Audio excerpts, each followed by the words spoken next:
Welcome to First Unitarian Society of Minneapolis, the birthplace of Congregational Humanism.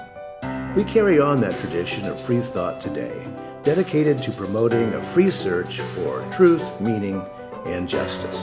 Our web address is firstunitarian.org. I'm David Breeden, Senior Minister. Welcome.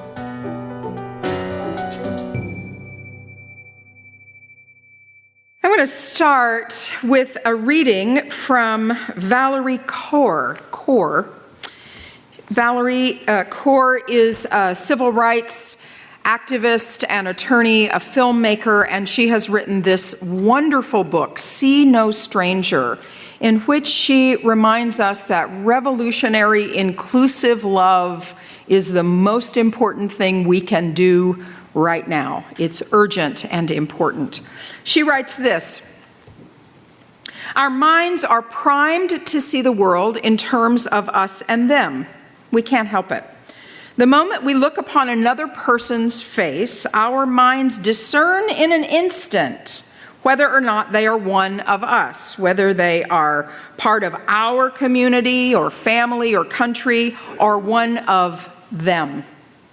This happens before conscious thought. Our bodies release hormones to trust and listen to those we see as a part of us and fear and resent them. It's easier to feel empathy and compassion for one of us, much harder for one of them. When one of us does something bad, we tend to attribute it to circumstance. But when one of them does the same, we attribute it to essence. Oh, that's just how they are. We think of us as complicated and multidimensional. We tend to think of them as simple and one-dimensional. You know what I'm talking about. I do this too. We are much more likely to intervene when we see a victim of violence as one of us. We tend to stand by when we see that they are harmed, whether by politics of the state or violence in the street. In other words, who we see as one of us determines who we let inside our circle of care and concern. Close quote.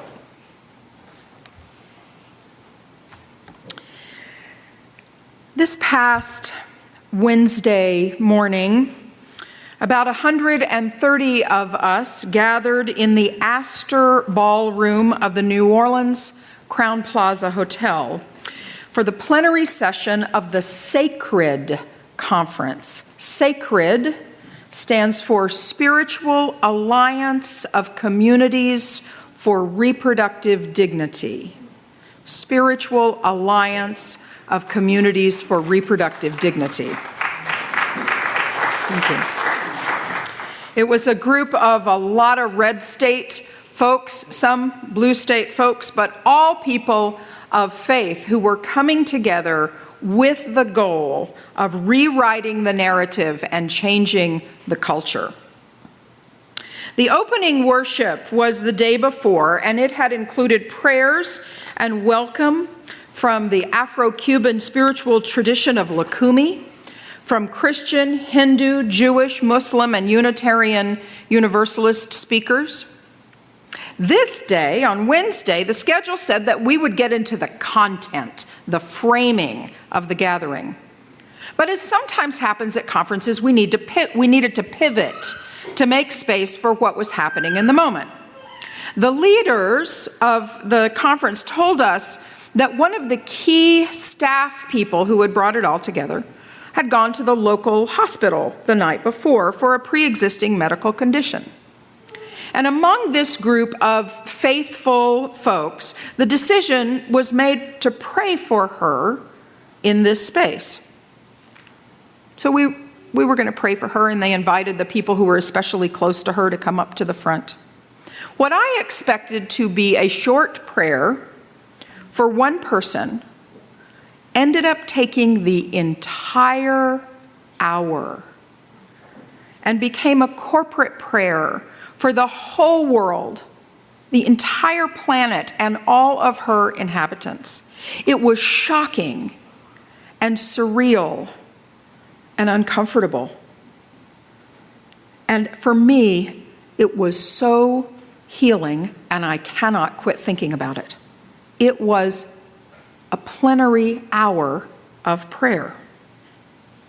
A Black womanist Baptist preacher, the Reverend Aya Esty Nina Dillard, led a prayer of lament and petition and confession, of demand, of beloved relationship with the God of her understanding. And she invited the prayers of the people. Each of us was invited to lift up into our communal space our laments and our longings. And we heard prayers for peace in Gaza, for the release of the Israeli hostages, for peace in Ukraine and Sudan and the Congo, for trans kids, for all children and adolescents, for mothers and all parents who are struggling, for teachers, for immigrants, for those who are unhoused, for those who are incarcerated, for all of us who are marginalized in any way, for those needing full spectrum reproductive health care who cannot get it. Of course, it took a good hour for all these prayers to fully open our hearts, to let down our guard, to loosen, to move from intellect to emotion without losing myself. For me to learn to be fluent in the language of spirit, and to know that I can be both a humanist and present with theologies that are not my own and not be threatened by them. We sang, as these prayers were going on, a song from Progressive Judaism. Loosen, loosen, baby. You don't have to carry the weight of the world in your muscles and bones. Let go, let go, let go. It would have been one thing for the humanists in the room to be anthropological observers of a ritual prayer, holding ourselves outside the practice of faith. It was another thing to participate, know that someone else's belief and practice of prayer may have meaning for us too. As we continue this month's theme of the gifts of pluralism, I'm reminded of the old Unitarian Universalist bumper sticker. Each of us has a piece of the truth. So I wonder, what does pluralism mean for us as humanists? Many of us come-outers from more traditional religions. Are we willing to find truth represented in other faith communities, or do we just nurse an anger and disgust directed at those believers? What does it mean to cultivate more us and less them? First, let me offer some definitions. There are two ways to think about pluralism. We live in a pluralistic society where multiple groups with unique ideologies and values work collaboratively to influence government policies and are active in the governing process. You might think of it as lobbying. Many of you have been to the Capitol and lobbied for one thing or another. You pay your dues to whatever organization you hope goes to lobby at the Capitol for your cause. Groups in a pluralistic society can be determined by culture, religion, common ideologies, and values. Our national motto, E pluribus unum, out of many, one, speaks to this kind of societal pluralism. The other, religious pluralism, is a state of being where every individual in a religiously diverse society has the rights, freedoms, and safety to worship or not according to their conscience. UU minister Sherry Prudhomme helps us here. She says, Thinking about pluralism focuses on the American reality of religious diversity and the rights and freedoms guaranteed to us in the Constitution. First, religious diversity in America is increasing, and with ongoing demographic shifts will continue to do so. But religious diversity on its own is not religious pluralism. This requires a little bit more. She continues, we Unitarian Universalists declare that there are many paths to the sacred. We hold fast to the notion that no one religion can hold all the truth for all time, not even Unitarian Universalism, not even humanism. We maintain that a free, open, and respectful dialogue is one of the primary ways our theological perspectives evolve and grow, close quote. At Harvard, they have the Pluralism Project. Really interesting. If you're Googling around, you might Google the Harvard's Pluralism Project. And it says this: pluralism is not diversity alone, but the energetic engagement with diversity. I've heard it said that diversity is a fact. Pluralism is engagement, is getting in there. It's not just tolerance, but the active seeking of understanding across lines of difference. It's the encounter of commitments. The language of pluralism is that of dialogue and encounter, give and take, criticism, and get this, self-criticism. Dialogue does not mean that everyone at the table will agree with each other. It involves the commitment to being at the table with another person's commitments. Religious pluralism reminds us again and again that we don't have all the answers. It helps us turn toward each other, the us toward the them, rather than away. It reminds us that liberation is always collective and that we need each other. It does not diminish our humanism to find the central truths in other religions, that the Hebrew God is one of fairness and equity, in the Christian teaching to love our neighbors as ourselves, in the Hindu belief that everything in the universe is holy, in the Lukumi faith that all humans have a divine aspect and are watched over by our ancestors. To be present and engaged with the animating and life-giving beliefs of others is heart-opening. I got to tell you, that day in the conference, it was almost a physical effort, a spiritual practice to keep from rolling my eyes and checking my watch and keep my heart open for what there might be there for me. Psychologist Mick Cooper says, pluralism is not easy. It's a constant willingness to self-challenge and look at where we might be wrong or limited. It requires a capacity to detach ourselves from our agendas and our beliefs and our commitments and to recognize that there might be other ways. And it requires that we recognize we can never wholly achieve that. We had an agenda. There was information to be learned.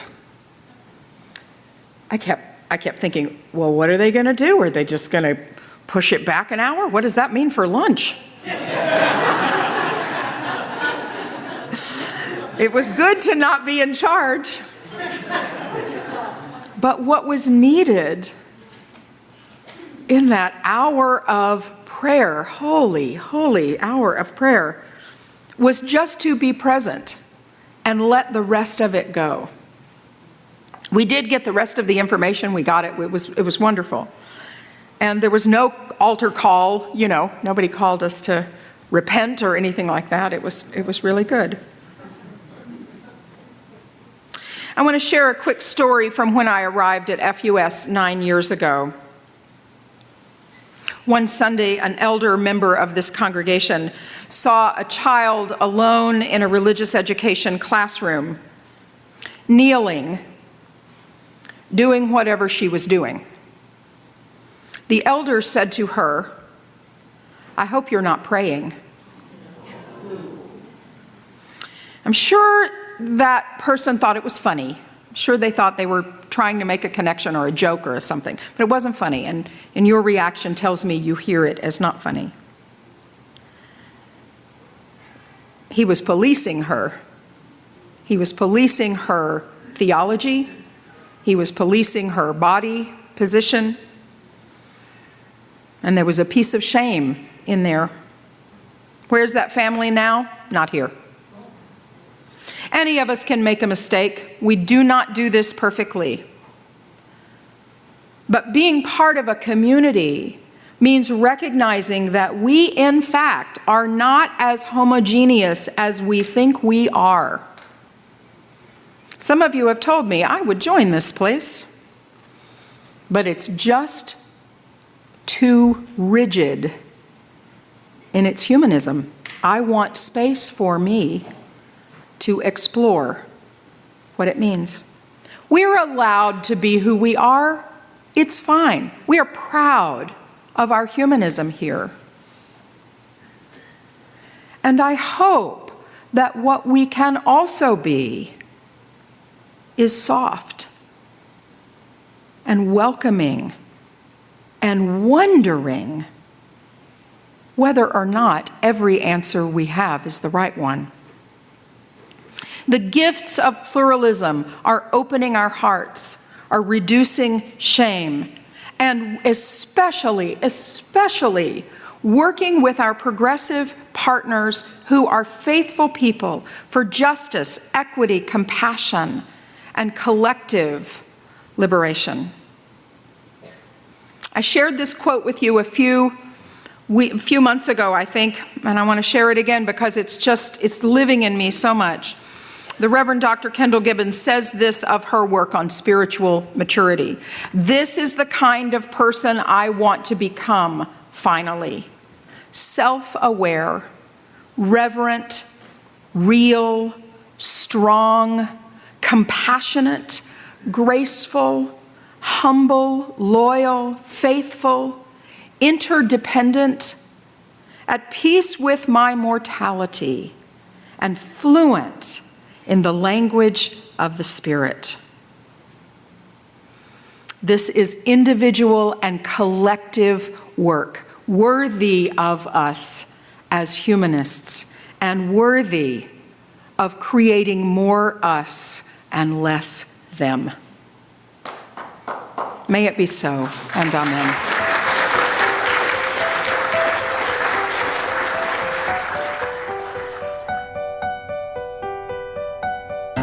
Thanks for listening.